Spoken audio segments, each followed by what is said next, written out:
On tap today, we have Fred Carroll. How are you doing today, good sir, as you sip your coffee? I'm awesome. I got my fresh coffee, and that's all I need. All right. You are one half of two different podcasts. So does that make you, on the whole, one podcaster? Well, I am no, because actually I have three podcasts, Okay. three weekly shows, but I did just finish one and decide to shut it down because as you know, growth is so important in the Mhm. podcast industry, and you could only spread yourself so thin.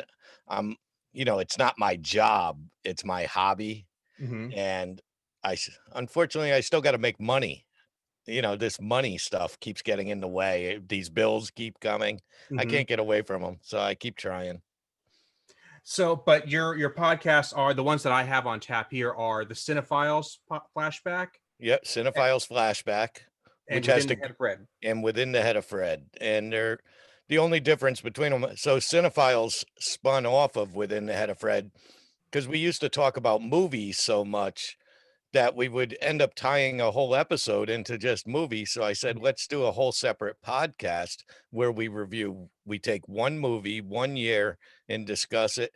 And every single time we go off the rails and start talking about other movie, it never stays to format. It's just her and I have a interesting movie background where we just love horrible movies, and it just works that way. So that's the Cinephiles Flashback, which I think has one of the greatest taglines I've ever created as a writer, because that's my money job, is writing.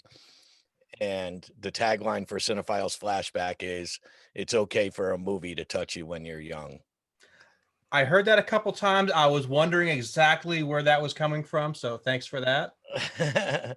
So, Well, I and tell you, Within the Head of Fred is just a general podcast where we discuss. We are R-rated to a point, but R-rated in a informational format. In other words, we talk about sexual education. Mhm. We do sex ed with Fred. Now it comes off very crude and stuff, but we also think we're teaching people or talking about things that people are afraid to talk about. So it's just an open forum. We've got a very similar concept here. Every podcast that I release is marked as explicit, not necessarily because of the content and not necessarily because of the language, but I want my guests to feel like they are covered. They don't have to censor themselves. If they choose to, that's on them. But you're free to come here and talk about anything you want. Yeah, I found in my world, in this world of podcasting, that when you start filtering a since you have them on to tell a story, the minute you start filtering the story, it changes the story. Mhm. So if they're more comfortable saying the F word, I don't like using the F word where it doesn't belong. It's Mhm. a fun word to say for me sometimes, but not at preschool. Sure. So it depends where the story is originating from. But I don't want somebody coming on and saying freaking when they're Mhm. not comfortable saying freaking. Say the Mhm. word. Say the word. It's just a word. It shouldn't hurt. And if I always go by similar, I know you're a big into the TV stuff. Mhm. Um, if you don't like it, turn the channel. Mhm. It doesn't matter. There's so much to offer for everyone. And I listen to your show, and I often hear people who do movie podcasts say, "We want to get down to the level of you're talking about a movie with your friend." And I like that. Yeah. But your show was the first one where I actually felt like I'm talking with a movie with my friend here. You Yeah. got that vibe down. Yeah. We definitely, me and my co-host, I mean, she's an amazing girl. Her name's Jennifer Field, and she's also an author. She came on my other podcast was Apostrophes Writers Series, which is still available out there. It's just not going to have anything new. Um, she came on as a guest, and she immediately started roasting me as the host. And I said, I need this girl in my Yeah. life. And she became my friend. The next day, I asked her if she wanted to co host. She said yes. And we've never even met in person.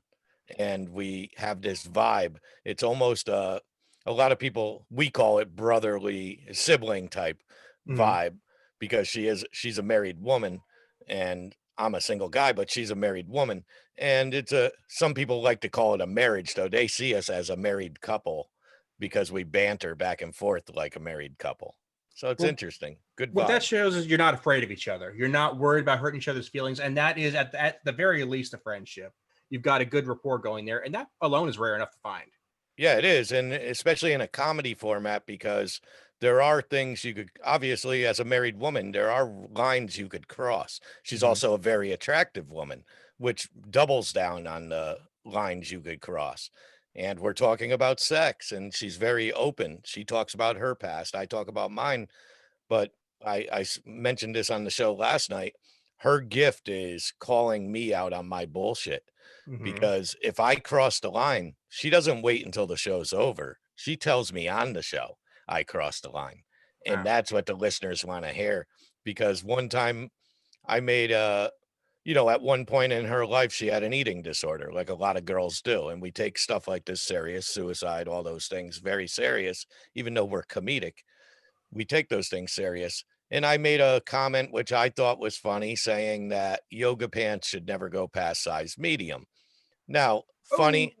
funny and everything, but she called me out immediately on body shaming.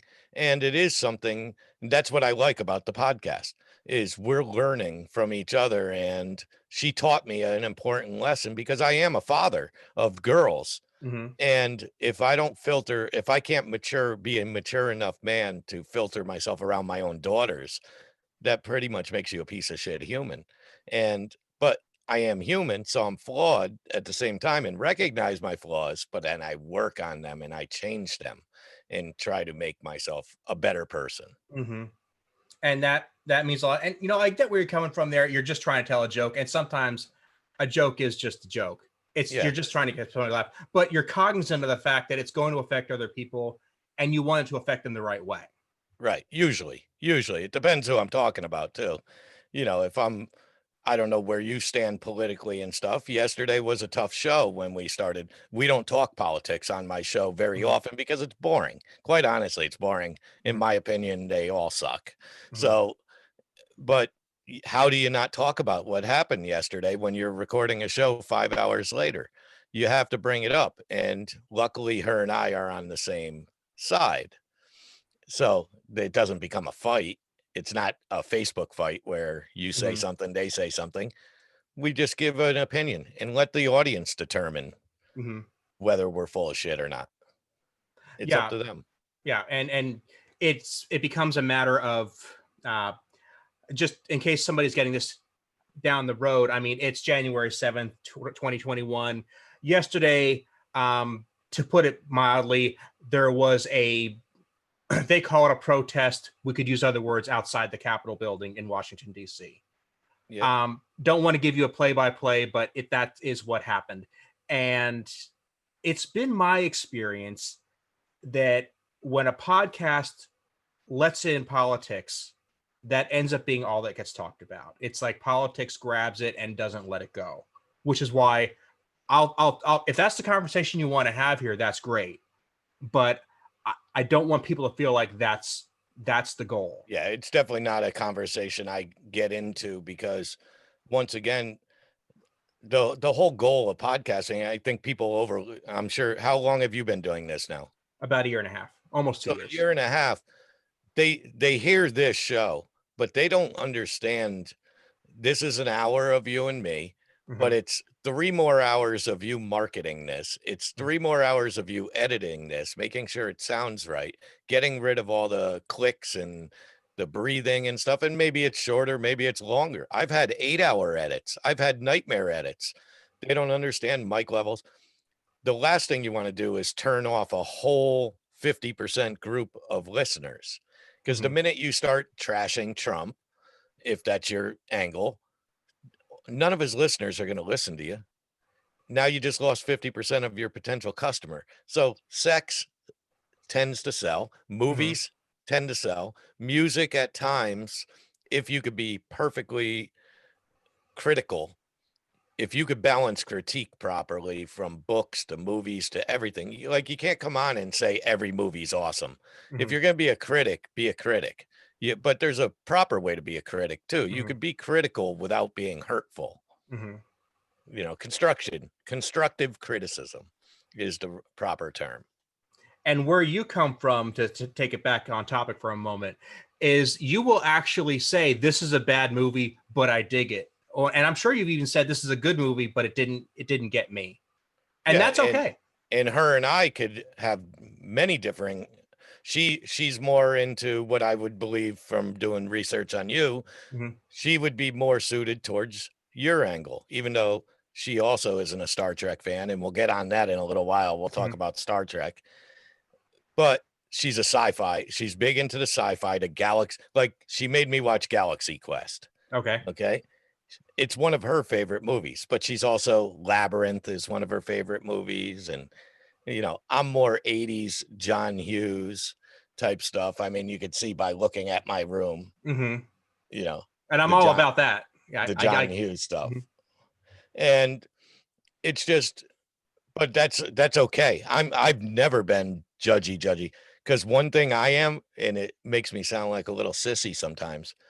I love romantic comedies. Love them. I mean, mhm. like a girl. I'd sit there like a girl and watch these sappy romantic comedies.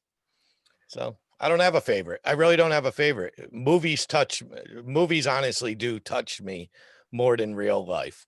You will never see me cry at a funeral, all that stuff, all that human. And that's just backlash of growing up in a different world.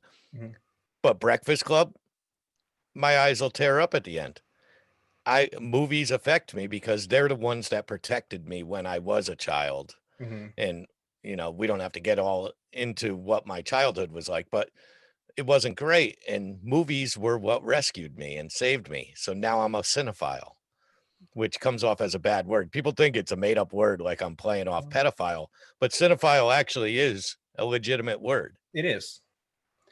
And you set up, and I think that we have at least some parallels of our childhood experience, because you watch a movie and it gets you get absorbed in the story, whether that story is about a bunch of kids stuck in a high school, or whether that story is about a freshly orphaned farm boy on a spaceship with a laser sword. I mean, whatever story you get wrapped up in, you start to see yourself in that story in some way, shape, or form, and you start to realize, good or bad, this is how I would react in that situation. Yeah, and obviously, you could tell by my thing, I'm a screenwriter. I've been writing movies since I don't know, in the 90s I started. And I got my start in movies when I moved down to North Carolina, and this was early in Dawson's Creek type stuff, but a lot of movies were shot in North Carolina. So I would go to movie sets and I've never had trouble meeting people. So I'll go up and introduce them, and I became a screenwriter. And I've written several movies over the years, nothing that's ever been made. But then I went into books. So I took my bad childhood and created a positive future by living in fantasy worlds. Like it's mental. It's completely mental. I'm a mental mess at that time, but I've managed to find the problem. I've located the problem. I've located a solution, and then I put them together and it balances out. I become a well-balanced human being when movies are involved or music in my life. Music affects me deeply also. I don't know of a lot of art that came from good circumstances. It seems that whenever you really start to see something quality, something that's grabbed people, there's usually an unfortunate story behind it somewhere. And that, Yeah. yeah. And I And I think that's do that part. with my books. Mhm. I write my childhood. I have a middle school series called The Adventures of Left Eye Lazy. Um, and what I did was I took nonfiction and mixed fiction into it. So I took moments of my childhood, since as the town I grew up with, some of the friends I had with their quirks, and made them fictional and created fictional stories wrapped around them. But it's therapeutic because I get to relive the issue I had as a child, but I get to spin it in a positive manner. So I'm recreating my past, but giving a happy ending. not always happy, but happier, a better ending. That is so messed up that you would say that, because I'm working with this theory and I've talked to a lot of people about it. I would like to talk to you about it. And I will say that, especially when it comes to genre fiction, but really any fiction, what we do when we write these things is we try to imagine the life we want and we imagine how to get ourselves there. We use fiction as these building blocks to create a better world, because in our heads we can see it, but we can't really make it concrete. Fiction is a way of doing Right. You that. can't find the path. Right. In writing, I'm in full control. Mhm. You know, without getting into detail, my I'm not being abused. I'm winning the fight. Mhm. You know, I'm tougher than I was. I Everything in my book is a different version of me that I either should have been, could have been, or would have been. So that's how I try to view all of it. Sure. And but the versions that you're making aren't aren't you? But you can imagine that as possible. You weren't broken when that failed to be you. You can say, Right. no, I can get there, and here's how it could have happened. You can see that in yourself. Right, they're pieces of me. It's Hmm. just pieces of me, and it's a puzzle that I put together, and whatever pieces are missing, I replace. Hmm. And that's just the way I've always written. And all my stories have different depths.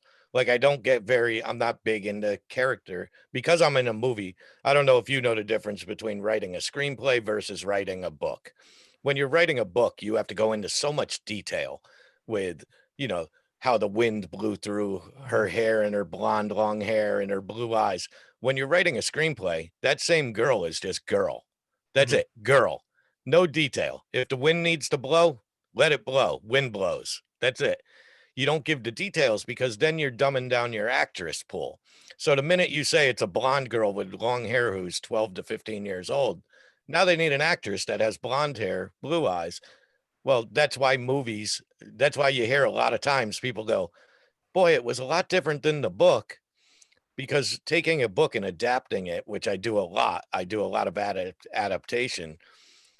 When you take a book like Lord of the Rings, I don't know how they did the Lord of the Rings, for instance, because I read Tolkien, but the whole point of taking a book, you have to take the 10 best scenes of that book, even though it has 30 scenes, you have to find 10 to create the movie, 10 to 12, say, if you're going to go a little long. And obviously, Lord of the Rings was a little long.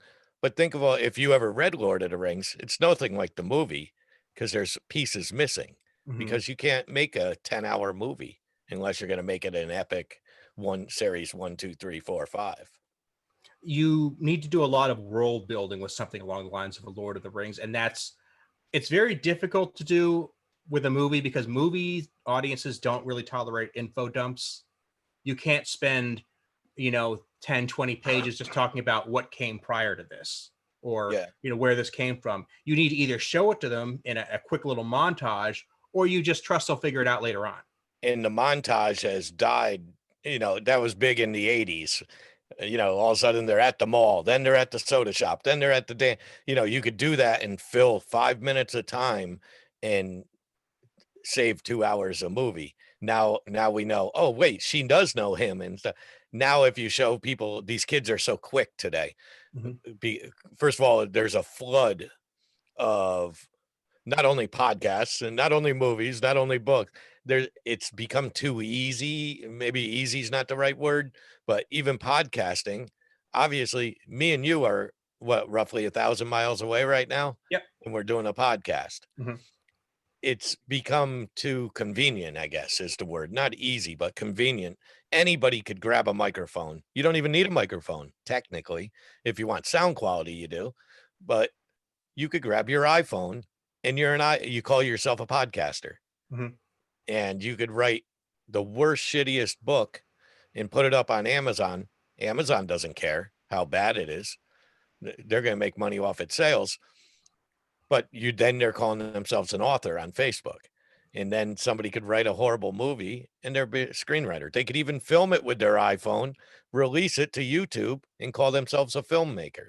So it's dumbed down every thing. So I don't like to label myself too much And I any longer. respect that. I do. Because there's now a huge distinction between saying you're an author and saying you're a successful author. Yeah, or a good one. Right. And again, that's a very different conversation. Now, I love the fact that people have these opportunities, because if they didn't, I wouldn't be doing this, and that would be bad for me. And same with me. Yeah. I don't have any education. I have an 8th grade education. 8th grade. And I'm not ashamed to say it any longer. I used to be. I never finished the 9th grade. And I've raised 3 children, own a home, have a career, never was homeless, never was hungry. So I managed. I figured it out. But it's not recommended. This isn't the path I would recommend Mhm. to go. I'm in that mid-range, middle income guy all the time, living check to check like so many people do. And but I used to be, that's the point when you grow and you grow with, mature and stuff. I'm far from being, my kids have surpassed me years ago. All 3 of them have surpassed me. But I remind them, the bar was set really low. I set the bar really low. They surpassing me is not getting arrested. I mean, you've surpassed me. There you go. You win. But they're all doing great, and there's that fine line of narcissism.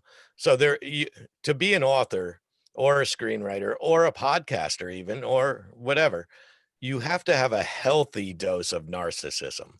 It's a healthy dose. And the reason I say that is, like, you bring me on your show. Mhm. Well, the reason you bring me on your show is to talk to me about me. That's narcissism. You have to have a balance of narcissism, and a lot of people don't. I see where you're coming from there for Yeah. sure. It's tough because when I do author signings, I'm horrible at author signings. And I had a very famous author was my mentor, and he sadly has passed on now. He very elder man. And I met him very late in life after he was already famous and worked for him. And he's the one that gave me permission to be an author. So the first time I went, and when I say permission, I waited for him to say I was good enough. And he finally said, "You're good enough, release it to the world." I released my first book, started doing book signings, and he would sit next to me because that would bring in more people. And they would come up to me and they'd go, "Oh my God, I loved your book. I thought it was amazing." And I would respond with, "Well, yeah, it was okay." Stuff like that. Finally, he pulled me aside and he told me the correct answer to the correct reply to that statement is thank you. That's it. That's it. All you're doing is when you dumb down yourself or start, not saying stuff like, "Hey, it could have been better" and stuff, you're basically telling that person they're stupid for Mhm. liking it. Mhm. You're reverse selling your next book. You're telling them, "Well, what are you talking about? You don't know what you're talking about. You're an idiot because it's a dumb book." When the correct answer is thank you. And I've learned to say thank you. Yeah. You want to value that person's experience with your book, even if you don't want to call yourself a great writer or even a good writer. You want to acknowledge that that person had an experience and that was positive, and you gave them that. And there's Right. nothing egotistical about that. That's just acknowledging that's your relationship. Yeah, you have to have a healthy ego. Also, I mean, it gets so tight in this politically correct world of I just finished a book. It's hard to finish a book. It's easy to start a book. Mhm. Very easy to start a book. It's hard to finish a book, especially as an indie author. I'm published, self-published. I own the publishing company that I publish under. And pride sometimes gets misconstrued as bragging or as being narcissistic. Mhm. But there's no way I don't sit here in private and pat myself on the back when I type the end, because it takes a lot of work. That's a lot of sacrifice, a lot of time. You really got to love yourself in order to be an author. It's a horrible, horrible industry because you are chasing dreams nonstop. So, talking about chasing dreams and There's something you talked about a little bit ago that I have to ask because I'm with you on this, but you say you're a fan of romantic comedies. Hmm. What's life like for you these days? And by that, I mean, are you finding the kind of movies you really dig? No, but if I dig deep enough, there is. First of all, I love artsy type movies also. I like movies that a lot of people don't like. I can find joy in characters and stuff like that. And then there's these movies, like I mentioned Lord of the Rings before. I've never seen a second of Lord of the Rings, not one single second. I've never seen 1 second of Harry Potter, not one single second. It makes no sense. Those are movies that probably I would love. I would probably love Harry Potter. That has everything. I've read the books. It has everything I would enjoy as a kid in it. But once everybody jumps on the bandwagon, I'm off it. I can't stand being part of a big, huge thing. Like I'm not running out to see Star Wars any longer the minute it comes out because everybody's doing that. Mm-hmm. I want to be able to say, nope, haven't seen it yet. That's being the asshole. That's the asshole in me, which comes out. But life in, you mean life, what is life like from a movie perspective only, or my life personally? Well, I mean, when you're somebody, and again, I'm with you on this. I'm not making fun of you. I Yeah. would like No, to no, see. I'm fine. I would love to see a new Breakfast Club movie, or even a new, like see some of the. Not a big Meg Ryan fan, but some of the types of movies she used to do. I would like to see those, and you don't see them as much anymore because everything is a Star Wars, a Marvel movie, a comic book movie. We're so engrossed in genre cinema, which I love, but I don't get the other options I want now. Yeah. Well, first of all, there's no money in it. And everything in the world comes down to money, unfortunately, rightfully or wrong. It Money matters. The investment you put in to these romantic comedies. Now a romantic comedy becomes a Netflix special. It just goes on to Netflix, it gets lost in the zeitgeist and it disappears. And it's just, I don't know it from the actor's standpoint what they're doing, but I could imagine there's no better time to be a screenwriter or an actor because if you can't stay busy when you have Hulu, Peacock, Amazon, Netflix, the movies, streaming services all over the place, YouTube is doing movies, everybody. If you can't find a job, you're not a good actor at this point, or you don't have the right people behind you. And there's not enough writers. That's why we get shitty movies. That's why we get garbage because they still need content. No different than podcast. I'm sure you've had a podcast and maybe this is one of them that just didn't go the way you thought it would, but you still have to release it because you Mhm. have to maintain content. It's not as good as you imagined. Maybe a guest that was coming on that might have had some fame wasn't as good as you thought or answered. I get a lot of they don't expand on their answers Mhm. and stuff. That's why I do like interviewing people like us, podcasters, because we are naturally born to, we've done this long enough. And after a year and a half, you know how to fill a moment without too much silence. You know how to ask the next question, even if you're not ready to ask the next question. I've always tried to, and this is going to be an episode in the 70s at this point. So, I mean, I've got enough behind me. I can kind of see where you're coming from there. Never had a podcast go completely south. There have been many that did not go the way I'd planned, but I try very hard to not see that as a negative thing because my plans might No, suck. those are fun. Those Yeah. are fun. I like the ones that go off the rails, but I'm Yeah. good under, I've always been great under pressure. Hmm. When my back's against the wall, I'm a good fighter. I I know how to get out of things and wiggle away. And like for instance, if a guest comes on and starts talking politics that aren't on my par, Hmm. I stop it. I'll stop it immediately because the one thing it is, just like this show, it's it's my show. Hmm. When you're a guest on my podcast, it's by my rules, whether you like them or not. That's what makes it mine. Hmm. And if I don't like what you're saying, like I had a guest start talking about how stupid masks were and stuff. Well, I don't believe that. Mhm. So I told them politely, of course, there's a way to say it. I said, well, we don't want to spin off into that. Your belief is your belief.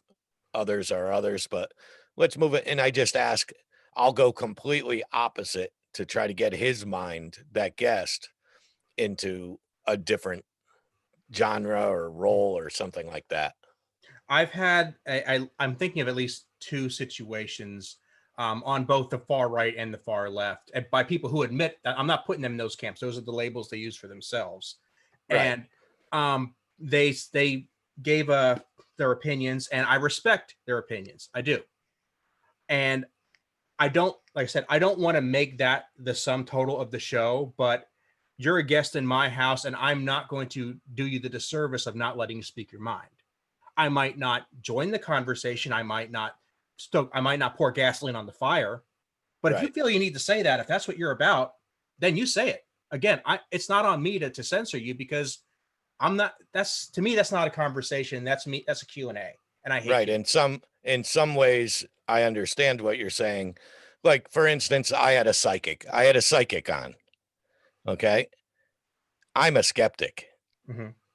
but I have no problem telling them that. You know, I don't want to know if my mother's standing behind that stuff.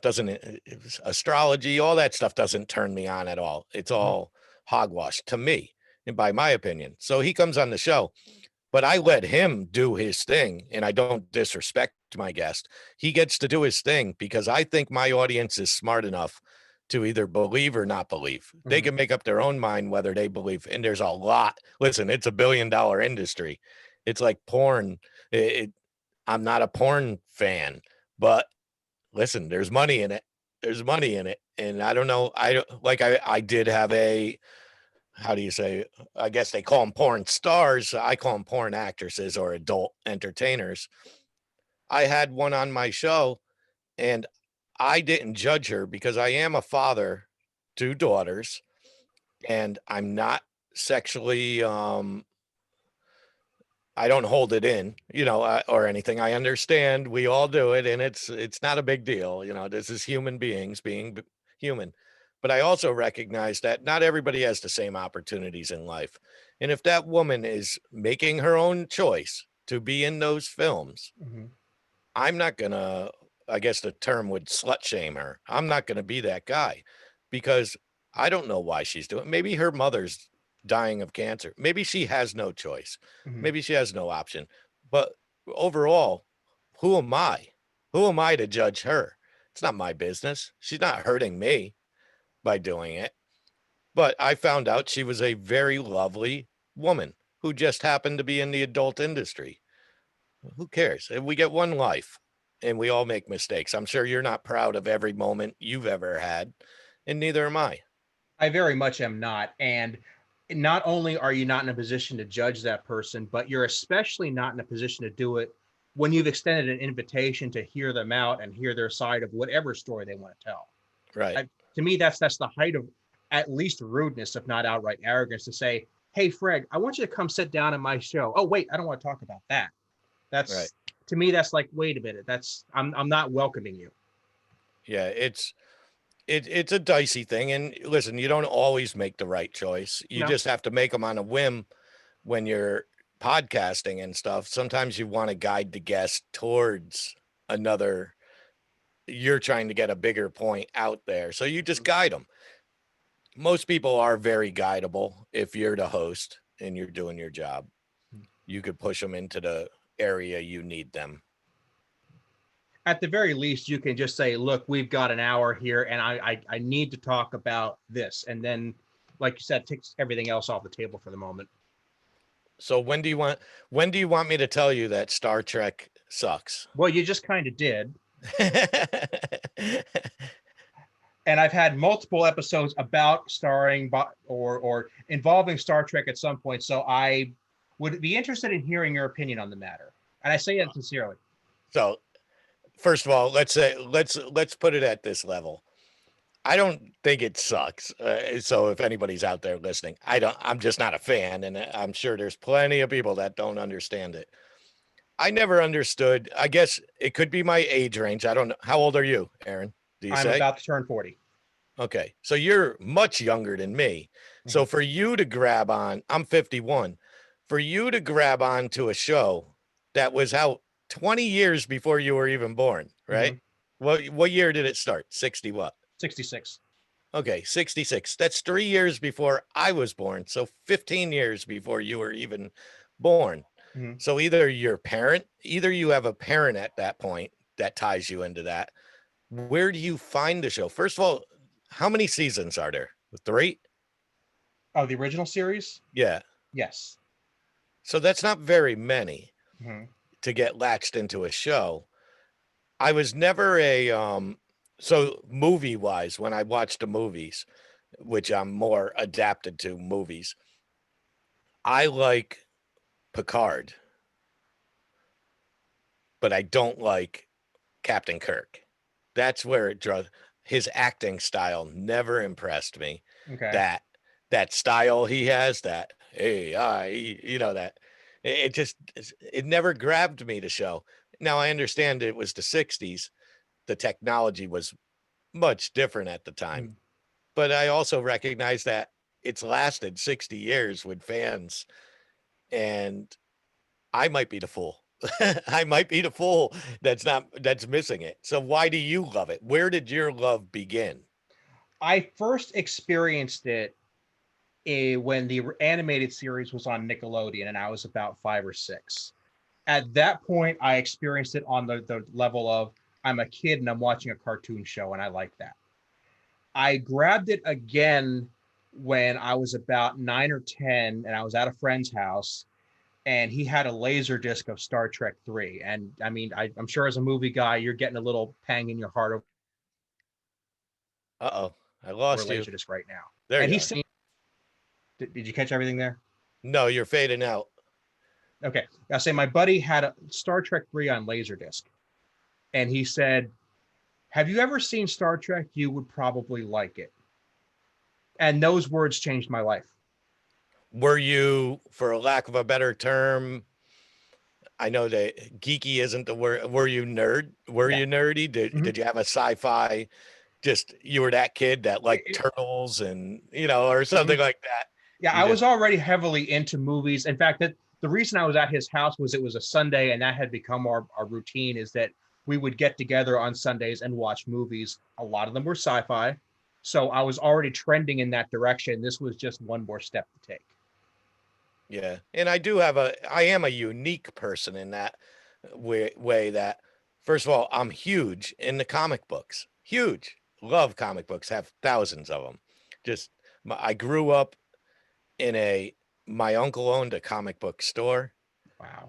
baseball card comic book store. So I was a Conan guy. I loved the artistry of Conan's, the big ones, and the drawings that were on them, the back page drawing. I was into the Secret Wars and all this Marvel universe and DC, and I knew all the levels. I knew when Black Spider-Man was coming out and during Secret Wars and all that. And but I do not watch superhero movies. I have never seen Iron Man. I have never seen any of those shows. I don't grasp it from a movie. I like it from the book, but I'm a reader. I'm a Mhm. reader per se. I'm the guy that watches Netflix with the sub captions so I could read it as they're going. But that's just so I get dialogue. I like dialogue. All right. Now, if you're not into the modern movie franchises for comic books, I respect that. I get where you're coming from there because we've come a long way since you and I were kids. What I might ask though is going back to basics. How do you feel about things like the original Superman or the original Batman movies? So the original Batman I love. Mhm.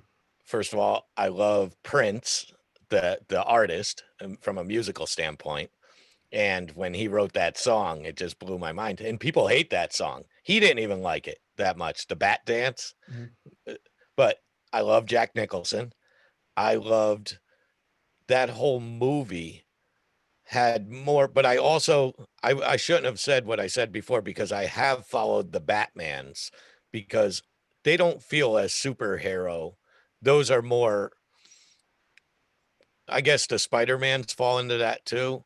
There, and I'm sure Iron Man does too. I just never saw it. But when I meant I don't watch the comic, I'm not watching all these Infinity Wars, and I don't know where to start, but my son does. Hmm. And I don't know which one to start with. And they got lists, and you got to know this and the Hulk and all that. I liked the Hulk TV show.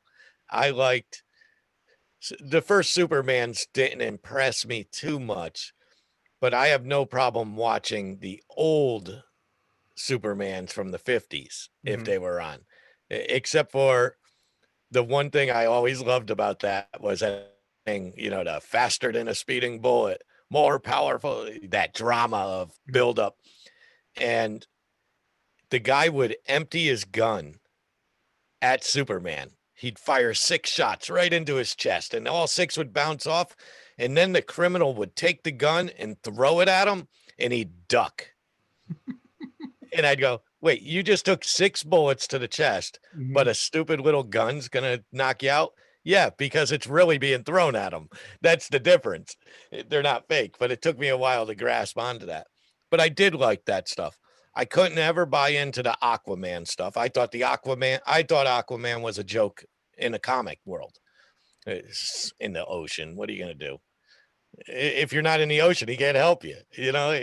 There's no help. And I guess the new Spider-Man I didn't like. The Homecoming or whatever that was. It gets too hokey. They make it they make too much of a joke out of it after a while. Even Star Wars went that route for a little while. Now, as a Star Trek fan, are you not a Star Wars fan? Because I Oh, know I that. I am a fan of almost any sci-fi I can get a hold of. So when they make new something, I can't pit one thing against the other. I have to say, where does this fit in my pantheon of stuff I like? It's very rarely I see something that's like, this is not for me. I'm not even going to bother with it. Now, I also saw you're a married man. True. Is she your opposite or your same? Does she care about this stuff or not? She does, but in a very different capacity. And I find that very fresh and refreshing. But does she appreciate your fandom? Of sorts. Yeah. Okay, because I'm a single man and I run into the problem a lot. I'm obviously I get so excited about movies Hmm. when when I'm about to watch a movie with somebody that's never seen a movie. It's hard for me to hold in the excitement of I can't believe I'm so jealous you get to watch this for the first time because Hmm. I've seen it 100, and they don't get it, and I get offended like if they don't get it, and stuff like that. I take it so personal. I get angry. Sure.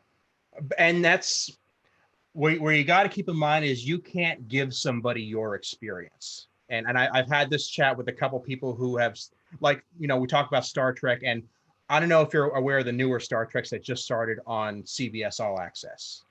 Yeah, where they're on Earth again, and or Mm, maybe. Well, that came up this year, but there are 3 shows that are currently in production with more on the way. And there are people who, for various reasons, don't like them. And a lot of what they come down to is, but I've been a fan since Next Gen in the 80s, or I've been a fan since the original series in the 60s. And I will say, whoa, whoa, whoa, whoa. You got to stop right there. Okay. You can't take this person and put them in your life 30, 40, 50 years ago. That's not possible. They're going to start from right here, right now. So whether they like this or they hate it, you have to give them the courtesy of letting them have their own journey. Right. It's very much like picking your superhero Mm-hmm. because just for instance, to get back to what made John Hughes films, and when I say I'm a junkie, I know everything you could think of about John Hughes. Mm-hmm. And I loved the guy. I loved his storytelling. But where he hit gold on most of his films was, for instance, The Breakfast Club. That's one of the first movies I latched onto because the person that I am attracted to is not going to be the same person you're attracted to because he created characters that were pieces of all of us. Mm-hmm. We all had somebody in our life or lived that type of life. Whether it was you went from pushing on grades to parents not loving you and all this stuff, and you grasped onto it. So you do as you as you grow and you age, you do mature towards accepting people for who they are.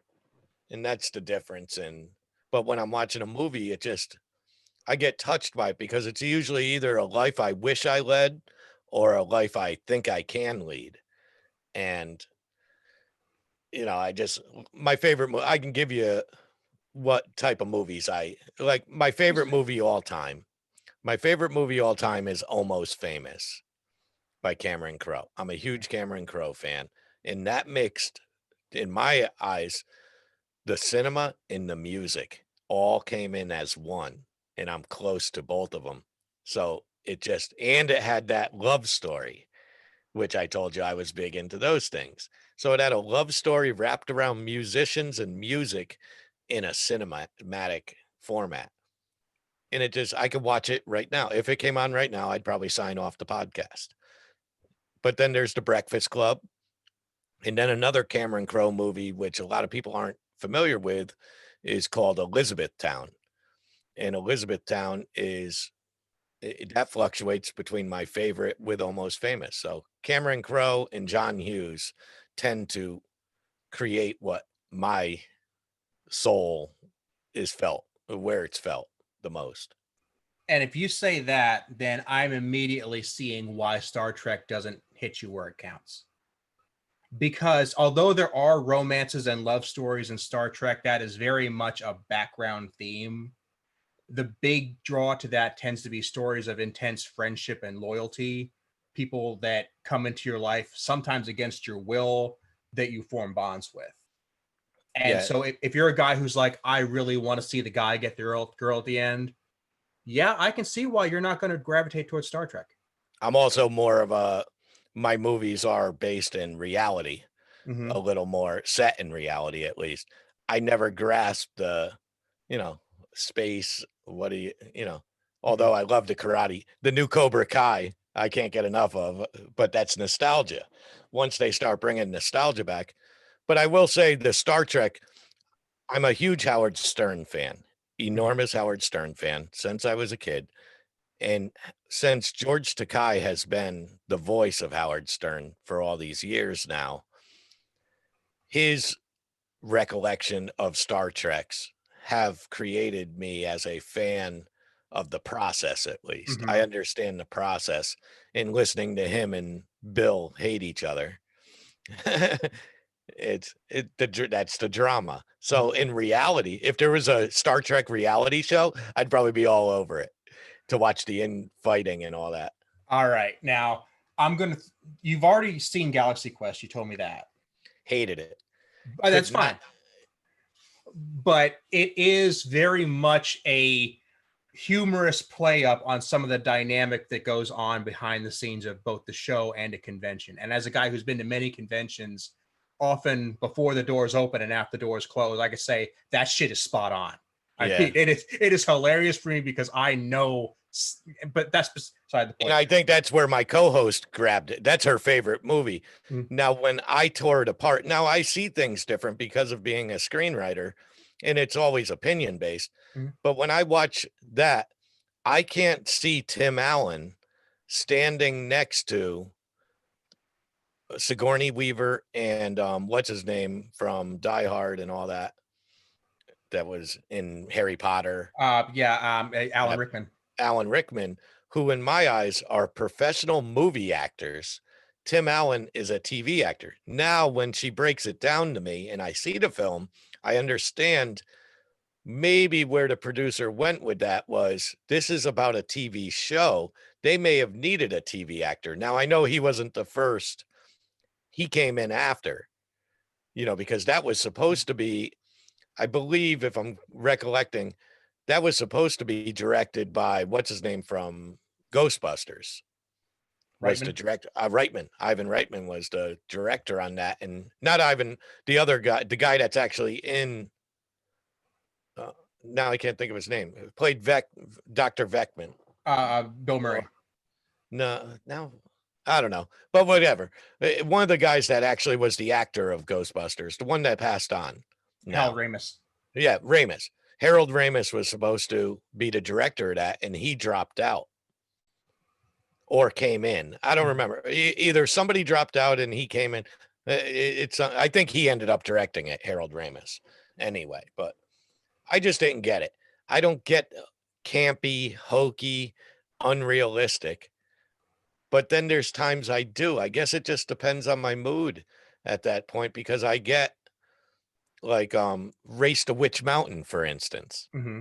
which is a very similar to Galaxy Quest kind of thing where alien kids come. To me, that worked with Mm-hmm. The Rock. I don't know why.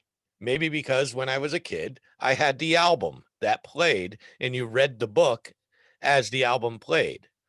Race to Witch Mountain. It made sense to me. I was So gonna say, nostalgia. were you a fan of the original? At least you had a connection to it. Right. And that's probably why, the nostalgia of it. Now, if you're sitting here and you're telling me that you're not a fan of Star Trek, it doesn't grab you, but you respect the process, then I would strongly recommend looking at the mountain of books behind you right here. Hunt out any of the autobiographies of the original series cast. I've read most of them. Yeah. They don't really get into specifics of the stories, but they get laser focused on things like conflicts behind the scenes, or what went into creative decisions, or what decisions, how they decided who directed what and who decided to get the writing credits. I mean, it's a great, and if you have to read all of them, even if you don't like the characters, the actors themselves, because you get a 3D view of several key moments in TV history from different perspectives, and it's fascinating. Yeah. Well, I love, first of all, I'm a big fan of autobiographies. Mm-hmm. I'm actually, I mean, I have an autobiography that I can't release. So, and it's my favorite book that I've written because it really happened. It's Mm-hmm. so much, it's a different story because you can't make up stuff as you're writing an autobiography. And I just love hearing about people's lives. I'm a big fan of those movies that go like the Netflix series, How the Movies Made. I don't know if you watch those.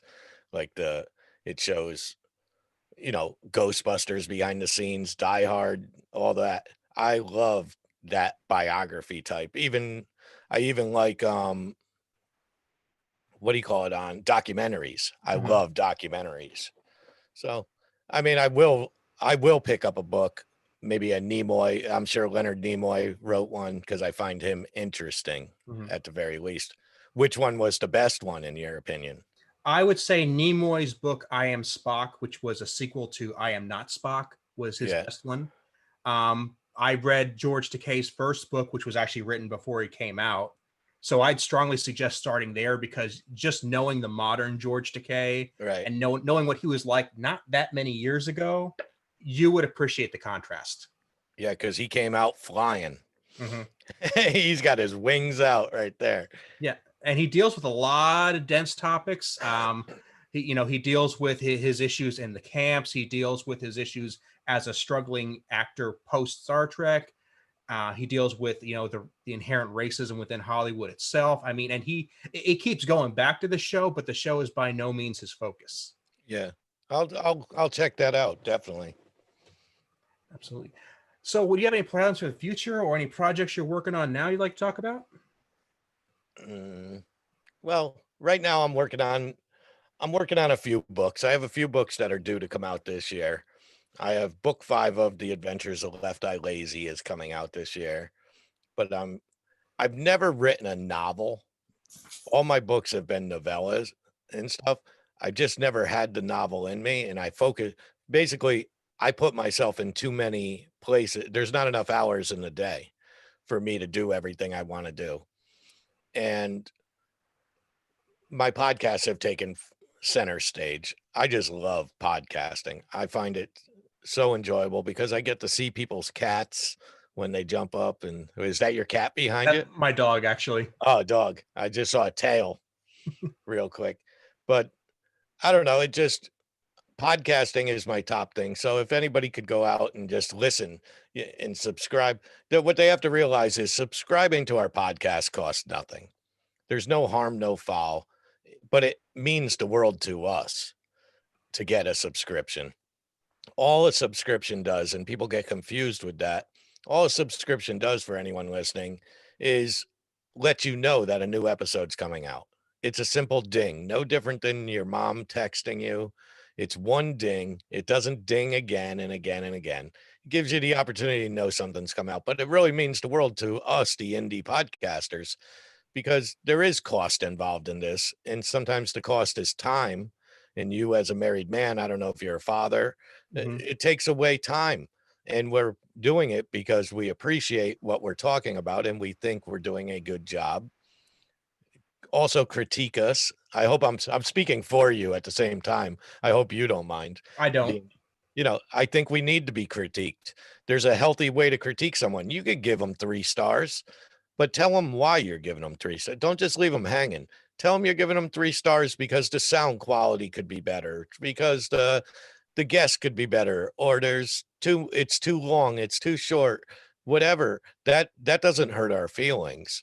That actually helps us. Even if it does hurt our feelings, it helps us, because I can guarantee that Aaron and myself, if you told me the last episode sounded shitty, I couldn't get through it, the next one's not gonna, because I'm gonna work 4 more hours to make sure it doesn't, to satisfy one person, in hopes that everybody is speaking that is satisfied. But I enjoyed coming on the show, though. It was fun.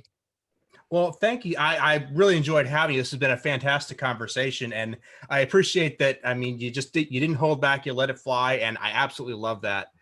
I want to make sure people can get a hold of you no matter what they're interested in. Is there social media I can offer them? Yeah. So you can go to fredheads.com, which is FREDDHEADS.com. That's where you can find all the podcasts. If you don't listen on a certain format, you can find all my books. You can find all my co-host Jennifer Fields' books, and she's in a genre of vampires, stuff like that. Um, Paranormal is what she writes. And I write all over the place. I'm more Stephen King based to children's books. I have infant books I've written, rhyming books and stupid little picture books. I shouldn't call them stupid. See, that's the thing I was taught. See, I just called it a stupid book, which made you, not you specifically, but somebody out there just said, well, why would I buy a stupid book? Well, Just be off my words. after you read a book every day for 3 months straight, I don't. It could be freaking Shakespeare. It's going to be stupid by that point. Yeah. Well, it's very common mistake in writing not to reread your stuff too much, because I could write the best line in the Mhm. history of lines, but after you read it 20 times, it's just a line. Mhm. But you're only going to read it once, maybe twice. So usually you go with the first thing, but I'd love to come on again. I'll come on again anytime I you would want. be I would be glad to have you back, and you're welcome back any point you want. I'm going to put all of your links in the show notes at aaronbossick.com, so anybody who wants to find your stuff can. Yeah, and you can put the Facebook stuff up there. I don't care, my personal one, whatever, you'll Absolutely. find it. Again, thanks so much, Fred, and I can't wait to have you back. Okay, thank you.